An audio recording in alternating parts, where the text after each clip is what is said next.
Kali ini kita mau ngomongin soal satu paradoks besar dalam dunia pendidikan di Indonesia. Ada sebuah visi reformasi yang kelihatannya keren banget untuk tahun 2026, tapi di baliknya ada retakan-retakan lama yang justru mengancam fondasi dari visi itu sendiri. Oke, jadi gini. Pemerintah itu memperkenalkan sebuah konsep yang namanya deep learning. Idenya itu kita pindah dari yang namanya sekedar hafal mati ke pemahaman yang jauh lebih dalam. Jadi siswa itu nggak cuma tahu jawabannya, tapi ngerti kenapa jawabannya begitu. Biar belajarnya lebih sadar, lebih bermakna, dan pastinya lebih menyenangkan. Keren banget kan visinya? Visinya emang luar biasa, tapi ada satu pertanyaan yang krusial banget.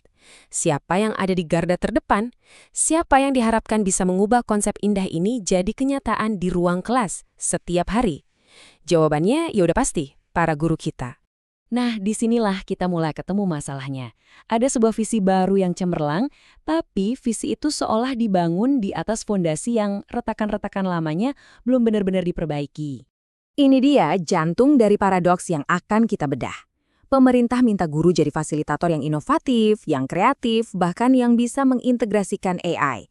Pertanyaannya sederhana aja, gimana seseorang bisa sekreatif itu kalau pikirannya aja masih kebagi buat mikirin cara bertahan hidup? Yuk, kita masuk lebih dalam ke jantung permasalahannya, angka-angka di balik paradoks gaji guru ini. Coba deh lihat angka ini. 757,8 triliun rupiah. Gede banget kan? Ini adalah anggaran pendidikan terbesar sepanjang sejarah Indonesia. Sebuah komitmen finansial yang di atas kertas kelihatannya luar biasa. Tapi, coba kita bandingkan angka triliunan tadi dengan realita pahit di lapangan. Nah, yang bikin kaget di sini adalah jurang pemisahnya.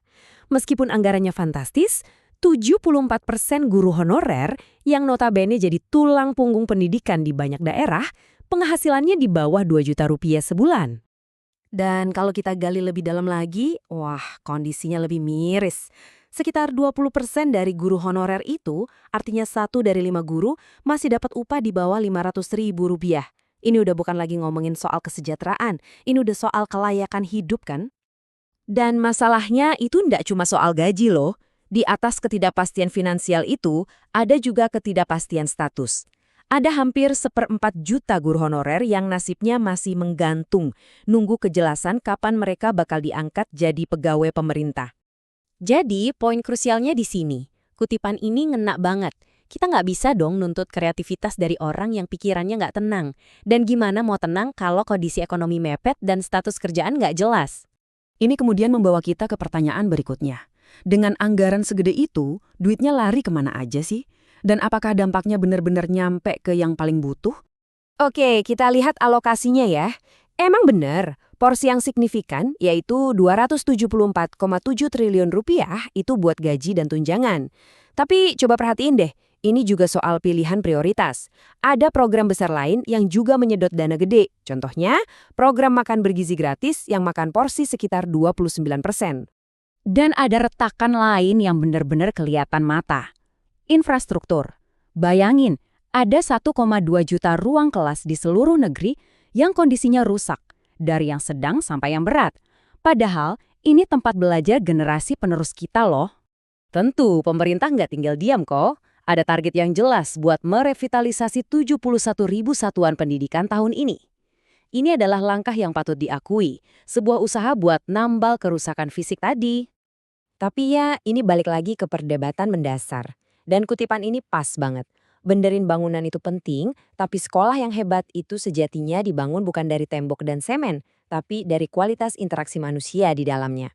Sekarang kita geser ke retakan yang sifatnya lebih filosofis. Sebuah kontradiksi antara cita-cita untuk siswa dan realita yang dihadapi para guru. Nah, disinilah letak kontradiksi terbesarnya. Di satu sisi, sistem pengen siswa itu merdeka belajar, bisa menikmati proses belajar yang berkualitas dan menyenangkan. Tapi di sisi lain, guru yang jadi fasilitatornya malah terbelenggu. Terbelenggu sama apa?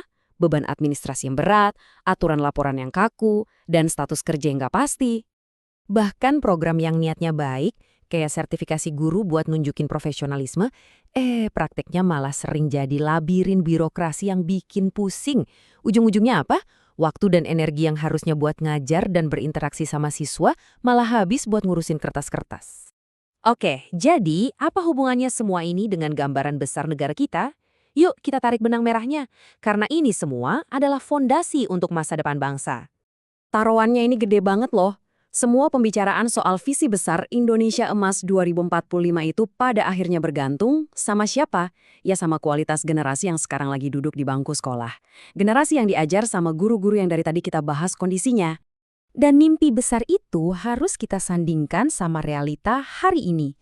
Rata-rata lama sekolah kita baru mencapai 9,07 tahun. Artinya rata-rata penduduk Indonesia itu baru lulus SMP. Perjalanannya masih panjang banget. Dan ini mungkin kesimpulan paling kuat dari semua ini. Pada akhirnya, semua kebijakan hebat dan anggaran triliunan rupiah itu nggak akan berarti apa-apa kalau eksekusinya di tempat yang paling penting itu nggak beres. Masa depan bangsa ini beneran deh dibentuknya itu di dalam ruang kelas.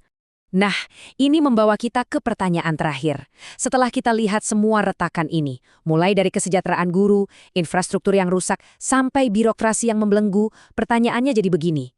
Kalau kita harus milih, retakan mana yang harus dijahit paling pertama supaya seluruh bangunan pendidikan ini nggak ambruk?